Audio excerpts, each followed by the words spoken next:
पर भी जब श्री चक्रवर्ती जी कुछ बोले नहीं, कैकेयी से जाकर के पूछे कि माँ पिताजी क्यों दुखी हैं? कैकेयी बोली कि ऐसा है, पिताजी को तुम्हारे ऊपर ज्यादा स्नेह है इसीलिए ये दुखी हैं। एक बार की बात है, हमें 2 वर देने के लिए बोले थे, वही मैं ऐसा ऐसा वर मांगी हूँ। श्री राम जी यह सुन करके प्रसन्न हो गए कि वाह, अरे इस राज सिंहासन पे हमारे प्यारे भाई भरत ही तो बैठेंगे, इसमें दिक्कत क्या है? अच्छी बात है। पहले पिता श्री हमें अयोध्या जी का राजा बनाना चाहते थे, तो अब अयोध्या जी का राजा न बना करके हमें वन का राजा बना दे रहे हैं और भरत जी को अयोध्या जी का राजा बना दे रहे हैं। बस यही तो हो रहा है और क्या।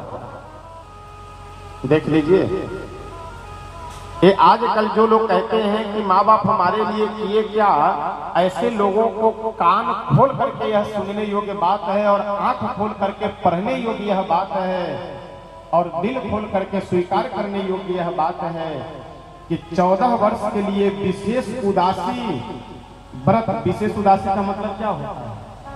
विशेष उदासी का मतलब यह होता है कि किसी गांव में आप नहीं जा सकते हैं, किसी के घर में आप नहीं रह सकते हैं, झोपड़ी बना करके और उसी झोपड़ी में उसी कुटिया में आपको रहना है।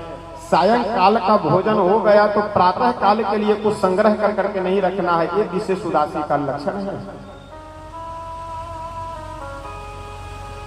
ऐसा कठोर व्रत दे करके 14 वर्ष के लिए वन में भेज रहे हैं और प्रभु हम कहते क्या है कि पिता दीन मोहि कानन राजू, पिताजी तो हमें वन का राजा बना दिए। रामायण अनुहरत सिख जग भई भारत रीति। लोग घर में पढ़ते तो श्री रामचरित मानस है, पाठ तो श्री रामचरित मानस का करते हैं और करामात महाभारत वाला करते हैं। तो इसलिए श्री राघवेंद्र सरकार बड़े प्रसन्न होकर के बोले कि अभी मैं तैयारी बना करके और वन के लिए प्रस्थान करता हूँ। श्री राघवेंद्र सरकार इतना कह करके इधर श्री दशरथ जी मूर्छित हो जाते हैं। प्रभु हमारे गए कौशल्या मैया के पास विदा लेने के लिए। माँ को जा करके बहुत सुंदर कहते हैं कि माँ पिताजी हमें आज अयोध्या जी के राज सिंहासन पे नहीं